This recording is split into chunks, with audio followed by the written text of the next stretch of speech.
ભરૂચ જિલ્લાના દહેજ સેજ 2 લખી ગામ નજીક આવેલી હિન્દુસ્તાન એમઆઈએસ લોકો લિમિટેડ કંપની દ્વારા જમીન ગુમાવનાર ખેડૂતો તથા વર્ષોથી કામ કરતા સ્થાનિક કામદારો સાથે ગંભીર અને કાયદા વિરુદ્ધ અન્યાય કરવામાં આવ્યો હોવાના આક્ષેપો સાથે આમ આદમી પાર્ટી દ્વારા કલેક્ટરને આવેદનપત્ર આપી ઉગ્ર રજૂઆત કરી છે। ભરૂચ જિલ્લાના દહેજ સેજ 2 વિસ્તારમાં લખી ગામ નજીક આવેલી હિન્દુસ્તાન એમઆઈએસ લોકો લિમિટેડ કંપની દ્વારા જમીન ગુમાવનાર ખેડૂતો તથા વર્ષોથી કામ કરતા સ્થાનિક કામદારો સાથે ગંભીર અને કાયદા વિરુદ્ધ અન્યાય કરવામાં આવ્યો હોવાના આક્ષેપ સાથે આમ આદમી પાર્ટી દ્વારા ભરૂચના કલેક્ટરને આવેદનપત્ર આપવામાં આવ્યું। આમ આદમી પાર્ટીના ભરૂચ જિલ્લા પ્રમુખ પિયુષ પટેલે જણાવ્યું કે તારીખ 26 ડિસેમ્બર 2025ના રોજ કંપની દ્વારા કોઈપણ પૂર્વ સૂચના આપ્યા વિના પ્લાન્ટ અચાનક બંધ કરી ગેટ પર નોટિસ લગાવી કામદારોને નોકરીમાંથી બહાર કરી દેવામાં આવ્યા છે। આમ આદમી પાર્ટી દ્વારા માંગ કરવામાં આવી છે કે સમગ્ર મામલાની ઉચ્ચ સ્તરે તપાસ કરવામાં આવે, જમીન ગુમાવનાર ખેડૂતો અને કામદારોને કાયમી નોકરી અથવા યોગ્ય વળતર આપવામાં આવે તેમજ મૃત્યુ પામેલ કામદારના પરિવારને પણ તાત્કાલિક સહાય આપવામાં આવે। પાર્ટી દ્વારા ચેતવણી આપવામાં આવી છે કે જો 15 દિવસની અંદર ન્યાય નહીં મળે તો લોકશાહી રીતે ઉગ્ર આંદોલન કરવામાં આવશે। વિડીયો જર્નાલિસ્ટ વિરેન્દ્ર પાટીલ સાથે સત્યા ટીવી ન્યૂઝ ભરૂચ। ભરૂચ જિલ્લો એટલે ઔદ્યોગિક જિલ્લો એવું વારંવાર એટલા માટે કહેવું પડે છે કારણ કે અત્યારે સૌથી વધારે જીઆઈડીસી અને કંપનીઓ આ ભરૂચ જિલ્લામાં આવેલી છે। તેમ છતાં પણ આજે ભરૂચ જિલ્લાની અંદર કેટલાક સ્થાનિક નેતાઓના આશીર્વાદથી અને આ સરકારના આશીર્વાદથી આ કંપનીઓ બેફામ બની છે।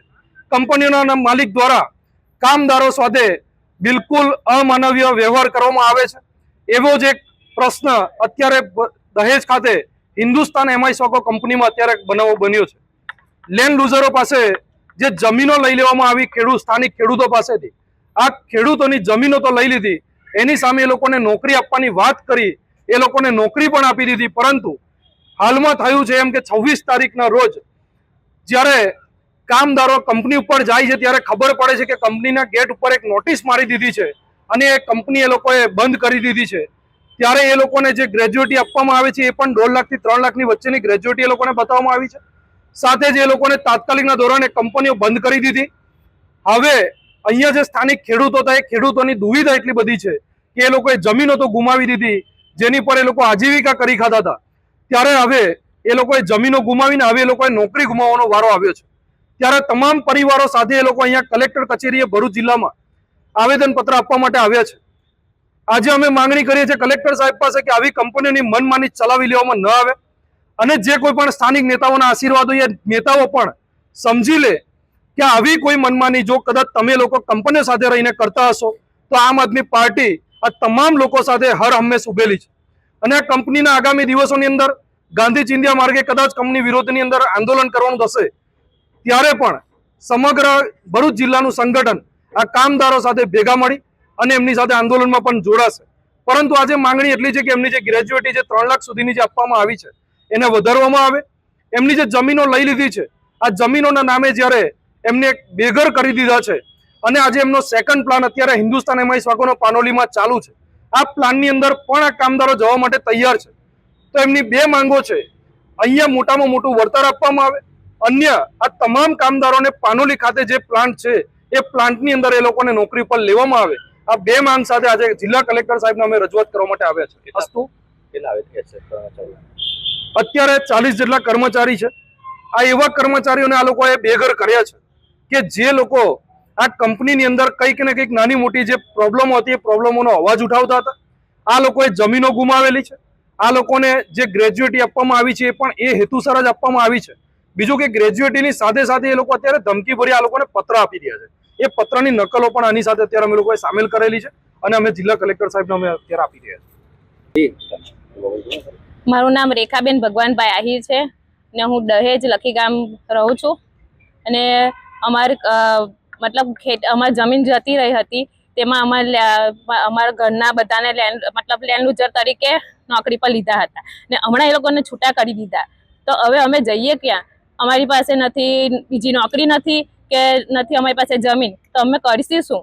બસ અમારે એ જ માંગ છે એની કંપની પાસે કે તમે એ લોકોને જે વળતર માંગે છે તે પ્રમાણે વળતર આપો, નહીં તો પછી તમે બીજી જે તમારી કંપની પાનોલીમાં ચાલે છે તેમાં એમને લઈ લો। બસ બીજું છૂટું કરવાનું કારણ શું બતાવ્યું? એ લોકો અવાજ ઉઠાવતા હતા કે આ વસ્તુ સર નહીં ચાલે એમ તેમ, એટલે અમુક જણને ગમતું નતું એટલે એ લોકોને છૂટા કર્યા છે। હવે અમારી પાસે જમીન પણ નથી તો અમે કરીએ શું? અમારા છોકરા ભણે છે સાહેબ, કઈ કંપની છે? હિન્દુસ્તાન વાસ્કો એમાં હિન્દુસ્તાન મિસ્વાકો. મારું નામ મનહરભાઈ દહિયાભાઈ આહિર, મૂળ ગામ લખી ગામ. હું એક લેન્ડ લોજર તરીકે હિન્દુસ્તાન એમઆઈ સાકોમાં નોકરી લાગેલો. મારી સાથે 22 કર્મચારી હતા. ટોટલ કર્મચારી તો 40-45 હતા. આ લોકોએ અમારી સાથે 6 વર્ષથી અમારા પગાર ધોરણમાં કોઈ વધારો કર્યો નથી. એને કારણે અમે પછી એક સાહેબને માટે મિટિંગ કરી કે સાહેબ અમે 6 વર્ષથી અમને કોઈ પગાર ધોરણ વધારો કર્યો નહીં, તો અમને પગાર ધોરણ તમે આપો. પણ કંપનીએ અમારું વારંવાર શોષણ કર્યું. અમારી સાથે કોઈ વાતચીત કરી નહીં, કશી કરી નહીં.